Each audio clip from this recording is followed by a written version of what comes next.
Big breaking చూస్తున్నాం. రాష్ట్రంలో సంచలనం సృష్టించిన ట్రైనీ ఐపీఎస్ ఉదయ్ కృష్ణారెడ్డి కేసులో కీలక పరిణామం చోటు చేసుకుంది. మహిళా ట్రైనీ ఐపీఎస్ పై లైంగికంగా వేధింపుల కేసులో ఉదయ్ కృష్ణారెడ్డి కస్టడీ విచారణ రెండో రోజు కొనసాగుతోంది.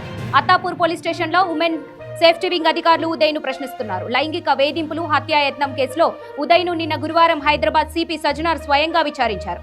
ట్రైనీ మహిళా ఐపీఎస్ తో పరిచయం, ఉదయ్ ఐఫోన్, బెదిరించిన కత్తి ఎక్కడ, సాక్ష్యాలు ఎందుకు దాచిపెడుతున్నావంటూ నగర సిపి ప్రశ్నించినట్లు తెలుస్తోంది. ఐఫోన్ పై ఉదయ్ కృష్ణారెడ్డిని దర్యాప్తు బృందం లోతుగా ప్రశ్నిస్తున్నట్లు సమాచారం. అయితే విచారణలో భాగంగా ఉదయ్ కృష్ణారెడ్డి కొన్ని ప్రశ్నలకు సమాధానాలు దాటివేస్తున్నట్లు తెలుస్తోంది. అంతేకాకుండా ఉదయ్ మేనమామ, తమ్ముడిని కూడా దర్యాప్తు బృందం ప్రశ్నిస్తోంది. మరో మహిళలను కూడా వేధించాడన్న ఆరోపణపై పోలీసులు దృష్టి సారించారు. ఆధారాలను ముందు ఉంచి మరీ ఉదయ్ కృష్ణారెడ్డిని దర్యాప్తు బృందం ప్రశ్నిస్తోంది. ఉదయ్ను 2 రోజుల పాటు కస్టడీకి కోర్టు అనుమతించిన విషయం తెలిసిందే. ఈ రోజు సాయంత్రం 5:30 ఉదయ్ కృష్ణారెడ్డి కస్టడీ విచారణ ముగియనుంది. ఈ కేసుకు సంబంధించిన మరిన్ని అప్డేట్స్ మా కరెస్పాండెంట్ కర్ణాకర్ అందిస్తారు. కర్ణాకర్, చెప్పండి పూర్తి డీటెయిల్స్. సంచలన కీలక పరిణామం అయితే బయటకు వస్తున్నట్టు తెలుస్తూ ఉంది. ఈ 2 రోజుల పోలీసు విచారణలో ఈ 2 రోజుల పోలీసు విచారణలో పోలీసులు కీలక విషయాలు రాబట్టినట్టు తెలుస్తూ ఉంది. పోలీసుల విచారణకు ఉదయ్ కృష్ణారెడ్డి పూర్తిగా సహకరించట్లేదనే విషయం మనకు బయటకు వస్తూ ఉంది. కొంత అసహనానికి లోనై నన్ను ఏం అడగద్దు, నన్ను ఇంకా విసిగించద్దు అనే కామెంట్స్ కూడా ఉదయ్ కృష్ణారెడ్డి పోలీసుల విచారణలో చేసినట్టుగా కామెంట్ చేసినట్టుగా తెలుస్తూ ఉంది. నిన్న సిపి సజ్జనార్ స్వయంగా పోలీసు విచారణలో పాల్గొని విచారణలో ఉదయ్ కృష్ణారెడ్డిని ప్రశ్నించినట్టు తెలుస్తూ ఉంది. అయితే ఈ కేసు విచారణకు సంబంధించి, ఎందుకంటే ట్రైనీ ఐపీఎస్, ఒక మహిళా ట్రైనీ ఐపీఎస్ పట్ల ఉదయ్ కృష్ణారెడ్డి వేధింపుల ఆరోపణలు రావడంతో ఉమెన్ సేఫ్టీ వింగ్కి సంబంధించి డీసీపీ లావణి, అట్లాగే చార్మినార్ జోన్ సిఐ ఎవరైతే, చార్మినార్ మహిళా పోలీస్ స్టేషన్ సిఐ ఎవరైతే ఉన్నారో వీళ్ళిద్దరు ఆధ్వర్యంలో ఈ కేసు విచారణ కొనసాగుతూ ఉంది. ఇది మహిళలకు సంబంధించిన ఇష్యూ కాబట్టి సిపి సజ్జనారు ఈ కేసు విచారణ బాధ్యతలను డీసీపీ లావణి అట్లాగే మహిళా సిఐకి అప్పగించడం జరిగింది. ఈ కేసు విచారణకు సంబంధించి ఈ 2 రోజుల పోలీస్ కస్టడీ ముగిస్తే ఈ కేసులో అసలు ఏం జరిగింది, వీళ్ళిద్దరి మధ్యలో సంబంధం ఏంటి, వేధింపులకు గురి చేసిన మాట వాస్తవమేనా, ఇట్లాంటి అన్ని అంశాలను లోతుగా విచారణ అధికారులు విచారిస్తూ ఉన్నారు. అయితే ఈ వేధింపులు సంబంధించి ఆ మహిళతో ఎవరైతే ట్రైనీ ఐపీఎస్ ఉన్నారో ఆ మహిళతో సన్నిహిత సంబంధం ఉన్నట్లు ఉదయ్ కృష్ణారెడ్డి పోలీసుల విచారణలో చెప్పినట్టు తెలుస్తూ ఉంది. అయితే ఈ సన్నిహిత సంబంధం తర్వాత ఇతను ప్రవర్తన తీరు నచ్చక ఆమె వేరే ఇంకొక అతన్ని పెళ్లి చేసుకోవడంతో దాన్ని తట్టుకోలేకనే ఆ కోపంతోనే ఈ వేధింపులకు పాల్పడినట్లు పోలీసుల విచారణలో ఉదయ్ కృష్ణారెడ్డి ప్రముఖంగా తెలిపినట్లు మనకు వార్తలు బయటకు వస్తూ ఉన్నాయి. అట్లాగే ఈ కేసుకు సంబంధించి మరిన్ని లోతైన వివరాలు అడిగినప్పుడు అతను అసహనానికి లోనై నన్ను ఇక విసిగించద్దు అనే కామెంట్ చేసినట్టుగా తెలుస్తూ ఉంది. అయితే ఈ కేసుకు సంబంధించి కీలక ఆధారాలుగా ఉన్నటువంటి ఐఫోన్ ఏదైతే ఉందో ఐఫోన్లో వీళ్ళకి సంబంధించి ఆమె వీడియోలు చిత్రీకరించి ఆమెకు సంబంధించినటువంటి హస్బెండ్, ఆమె భర్తకు పంపడమే కాకుండా మెడ మీద కత్తి పెట్టి బెదిరించినటువంటి ఆ కత్తి ఎక్కడుంది, ఆ ఐఫోన్ ఎక్కడుంది, ఈ యొక్క మహిళనే వేధింపులకు గురి చేస్తారా, గతంలో ఇట్లాంటి వేధింపులు ఏమైనా ఉన్నాయా అనే క్వశ్చన్లకు దాటవేసే ధోరణి అవలంబించినట్లు ఉదయ్ కృష్ణారెడ్డి విచారణలో ఇవన్నీ ప్రశ్నలకు దాటవేసినట్లుగా మనకు పోలీస్ విచారణలో వెళ్ళినట్లు తెలుస్తూ ఉంది. ఈ 2 రోజుల కస్టడీ ముగిస్తే మళ్ళీ కోర్టుకు మనకు రిమాండ్కు మళ్ళీ తరలించే అవకాశం ఉంటుంది. ఈ 2 రోజుల కస్టడీలోనే ఈరోజు సాయంత్రం 5 గంటల వరకు కస్టడీ ఉంది. ఈ కస్టడీలో కీలక విషయాలు రాబట్టి ఛార్జ్షీట్ ఫైల్ చేసే దిశగా పోలీసులు అన్ని కోణాల్లో, అంటే గతంలో ఎవరైనా మహిళలను వేధింపులకు గురి చేసిండా, ఇతను ఇన్స్టాగ్రామ్ ఐడి, ఫేస్బుక్ ఐడి, అట్లాగే వాట్సాప్ సోషల్ మీడియా ప్లాట్ఫామ్స్ ద్వారా ఇంకెవరికైనా మెసేజ్లు చేశాడా, మెసేజ్లకు సంబంధించి గతంలోనే ఒక కామెంట్ బయటకు వచ్చింది, వాళ్ళే నాకు ప్రపోజ్ చేశారు, అప్పుడు నేను ఏం చేయాలనే కామెంట్ కూడా అతను నుంచి బయటకు వచ్చినట్టు మనకు తెలుస్తూ ఉంది. అయితే ఎప్పుడైతే కానిస్టేబుల్, ఒక సాధారణ కానిస్టేబుల్ స్థాయి నుంచి ఐపీఎస్ సివిల్స్లో ఒక మంచి ర్యాంక్ కొట్టి ఐపీఎస్గా సెలెక్ట్ అయినందుకు గాను చాలామంది నేను అప్రిషియేట్ చేస్తూ సోషల్ మీడియాలో ఆ స్టోరీ పెట్టినందుకు ఈయనకు అప్రిషియేషన్లు వచ్చినాయి. ఈ క్రమంలోనే అప్రిషియేషన్ చేసినటువంటి మహిళలు ఎవరైతే ఉన్నారో వాళ్లకు ఆయనను ప్రపోజ్ చేశారని ఈయన చెప్తూ వచ్చారు ఇంతకాలం. ప్రపోజ్ చేసే క్రమంలో ఇప్పుడు ఏదైతే వేధింపుల ఆరోపణలు చేసినటువంటి మహిళ ట్రైనీ ఐపీఎస్ ఎవరైతే ఉన్నారో ఆమె కూడా ఈయన సోషల్ మీడియాలో పెట్టినటువంటి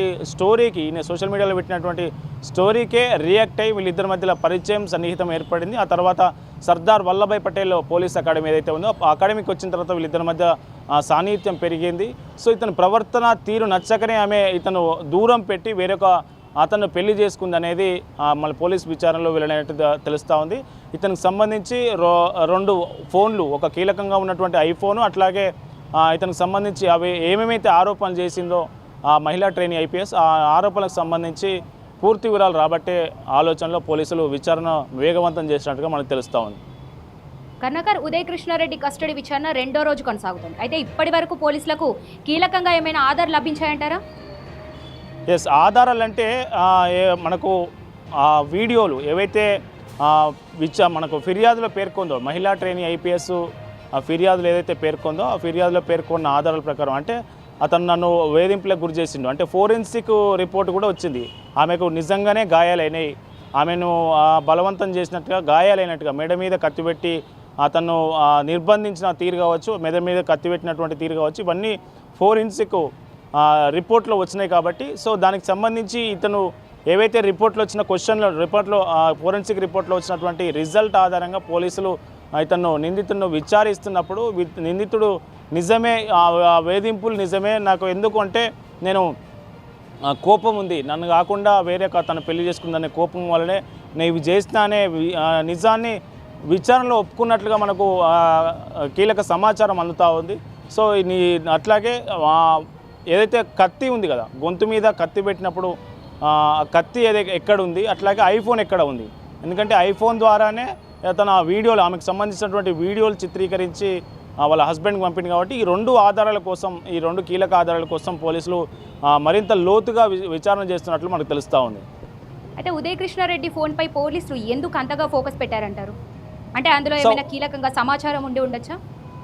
ఎస్, అంటే వీళ్ళకి సంబంధించి వీళ్ళు కొంత సన్నిహితంగా మెలిగిన మాట వాస్తవం. వీళ్ళిద్దరి స్టేట్మెంట్ కనుక చూసినట్లయితే వీళ్ళిద్దరు సన్నిహితంగా ఉన్నకు సంబంధించినప్పుడు అందులో కీలకంగా ఐఫోన్లో కీలకంగా వీడియోలు ఉదయ్ కృష్ణారెడ్డి చిత్రీకరించినటువంటి వీడియోలు కొన్ని ఉన్నాయి, వీళ్ళకి సంబంధించినటువంటి ఫోటోలు కొన్ని ఉన్నాయి, వీళ్ళకి సంబంధించినటువంటి వీళ్ళ రిలేషన్ ఎక్కడ దెబ్బతింది, నిజంగా వీళ్ళు ముందు నుంచి రిలేషన్లో ఉన్నారా, రిలేషన్లో ఉంటే రిలేషన్ ఎక్కడ దెబ్బతింది, ఇట్లాంటి అన్ని చాటు బయటకు వచ్చే అవకాశం ఉంది. కాబట్టి ఐఫోన్ ఇప్పుడు కీలకంగా మారింది. ఐఫోన్ కోసమే ఇప్పుడు ఉదయ్ కృష్ణారెడ్డిని పోలీసులు ప్రశ్నిస్తున్న పరిస్థితి అయితే కనిపిస్తూ ఉంది. మొత్తంగా ఈ కేసుని ఒక క్రొనాలజికల్ ఆర్డర్లో మనం చూస్తే జూన్ 9న ఫస్ట్ వేధింపులు చేసినట్లు ఆమె మహిళా ట్రైనీ ఐపీఎస్ ఫిర్యాదులో పేర్కొంది. జూన్ 9 తర్వాత జూలైలో కూడా జూలై 9వ తారీఖు అట్లాగే జూలై 9వ తారీఖు ఆమెను అక్రమంగా నిర్బంధించాడనేది ఆమె ఫిర్యాదులో పేర్కొంది. జూలై 10వ తేదీన ఏకంగా రూమ్లోకి తీసుకెళ్లి మెడ మీద కత్తిపెట్టి నిర్బంధించిండు, అనుచితంగా ప్రవర్తించిండు, అసభ్యంగా వ్యవహరించిండు అనేది ఫిర్యాదులో పేర్కొంది జూన్ 10వ తేదీన. సో ఈ మొత్తం వ్యవహారాన్ని ఏదైతే జూలై 18వ తేదీన కూడా మళ్ళీ అట్లే ప్రవర్తిస్తే ఈ వేధింపులు తట్టుకోలేక జూలై 19వ తేదీ రోజు ఆమె అత్తాపూర్ పోలీస్ స్టేషన్లో రాత్రి ఫిర్యాదు చేసినట్టు తెలుస్తూ ఉంది.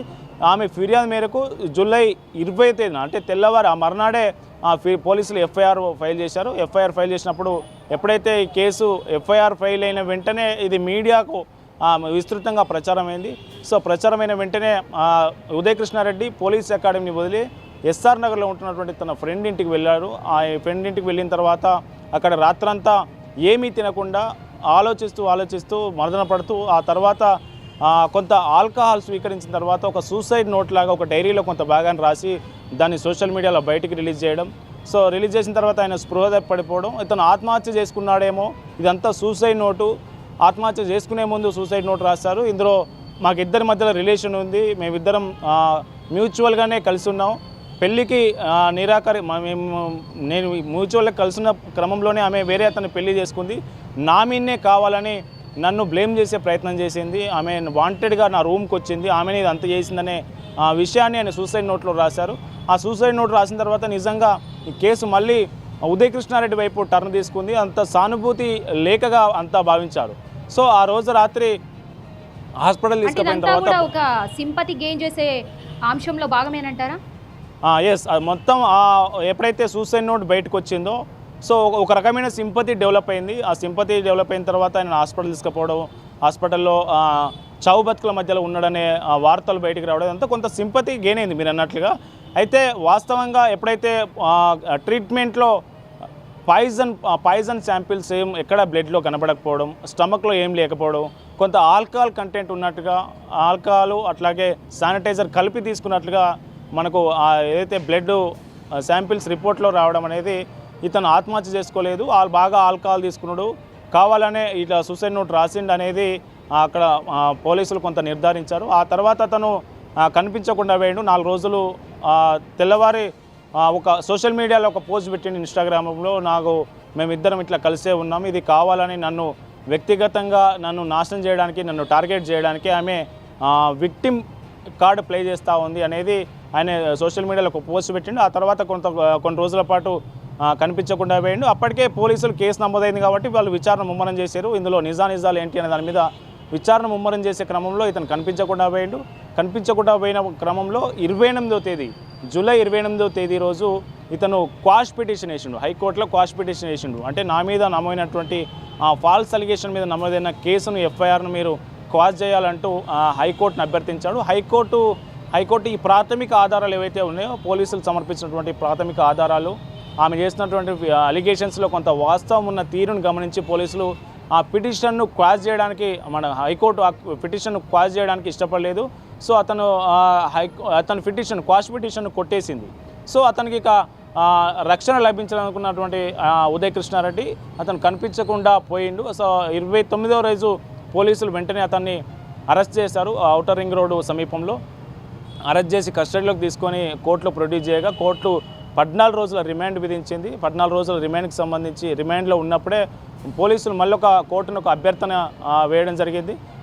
మా కస్టడీకి ఇస్తే మేము ఈ కేసులో కీలక విషయాలు రాబట్టి ఛార్జ్షీట్ వేయడానికి మాకు వెసులుబాటు ఉంటుందనే ఉద్దేశంతో కోర్టును పోలీసులు విచారణ అధికారులు కస్టడీ కోరితే కోర్టు అభ్యర్థించింది. 2 రోజుల కస్టడీకి అభ్యర్థిస్తూ తీర్పు వెలువరించడం జరిగింది. నిన్న 6వ తేదీ ఆగస్టు 6, ఆగస్టు 7 ఈ 2 రోజుల కస్టడీలో పోలీసులు వాళ్ళకి కావాల్సినటువంటి వివరాలు రాబట్టుకోవడానికి కోర్టు అనుమతించింది.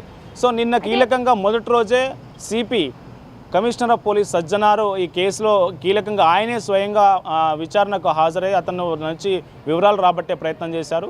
సో నిన్న కొంతవరకు వివరాలు ఒప్పుకున్నటువంటి ఉదయ్ కృష్ణారెడ్డి తర్వాత కొంత లోతుగా ఎప్పుడైతే దర్యాప్తు లోతుగా వెళ్తూ ఉంది, ఇంకెవరైనా అమ్మాయిలతో నీకు ఇట్లాంటి వేధింపులకు గురి చేసినావా, గతంలో ఏంటి అనే దాని మీద నిన్న లోతైన ఏదైతే దర్యాప్తు విచారణ నడిచింది.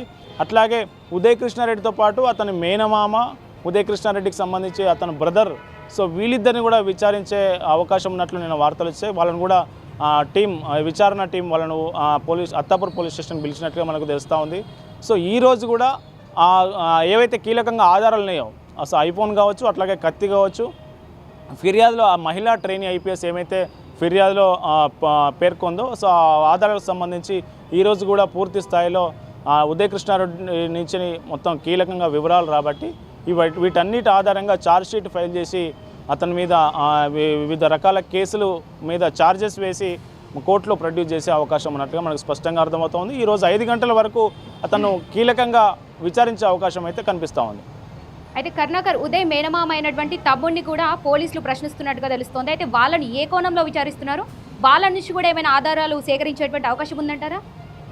ఎస్, అంటే వాళ్ళను కూడా ఈయన ప్రవర్తన తీరు ఎట్లా ఉంటుంది, నిజంగా మహిళలను వేధింపులకు గురి చేస్తాడా, అసలు మహిళల వేధింపులకు గురి చేసే సందర్భంగా ఇప్పుడు మేమిద్దరం రిలేషన్లో ఉన్నాము అనే విషయాన్ని ఉదయ్ కృష్ణారెడ్డి విచారణలో చెప్తున్నాడు. కాబట్టి నిజమేనా వాళ్ళిద్దరు రిలేషన్లోనే ఉన్నారా, మ్యూచువల్గా రిలేషన్లో ఉన్నారా, ఆమెకు సంబంధించినటువంటి విషయాలు మీ దగ్గర ఎప్పుడైనా ప్రస్తావిస్తే ఏ వివరాలు ప్రస్తావించారు, నిజంగా వాళ్ళిద్దరూ మ్యూచువల్గా ఉన్నారా, లేదంటే ఈయన ఉదయ్ కృష్ణారెడ్డి ఏమైనా డిస్టర్బ్గా ఉన్నాడా, అసలు ఎందుకు ఇలా చేసిండు, ఒక ఐపీఎస్ అకాడమీలో ట్రైనింగ్ అకాడమీలో ఇట్లాంటి వేధింపులు బయటికి రావడం అనేది అటు ట్రైనింగ్ అకాడమీకి అట్లాగే పోలీసు వ్యవస్థకు సంబంధించి కూడా ఇది కీలకంగా మారనుంది. కాబట్టి వీళ్ళిద్దరి దగ్గర ఉదయ్ కృష్ణారెడ్డికి సంబంధించి ఏమైనా కీ పాయింట్స్ దొరుకుతాయా, ఏమైనా ఆధారాలు ఉన్నాయా, ఏమైనా అదనపు ఇన్పుట్స్ దొరికే అవకాశం ఉందా, ఆ ఇన్పుట్స్ ఆధారంగా ఉదయ్ కృష్ణారెడ్డి చెప్తున్నది వాస్తవమా కాదా, లేదంటే ఉదయ్ కృష్ణారెడ్డి అబద్ధం చెప్తున్నాడా, వాళ్ళ బంధువులు అంటే మేనమామ దగ్గర బంధువు అట్లాగే బ్రదర్, సో వీళ్ళకి ఏమైనా కీలక అంశాలు ఉంటే వీళ్ళ దగ్గర ప్రస్తావిస్తాడు. కాబట్టి వాళ్ళను ఆ కోణంలో ప్రశ్నించే అవకాశం ఉన్నట్లుగా మనకు తెలుస్తూ ఉంది. Right Karnakar, thank you.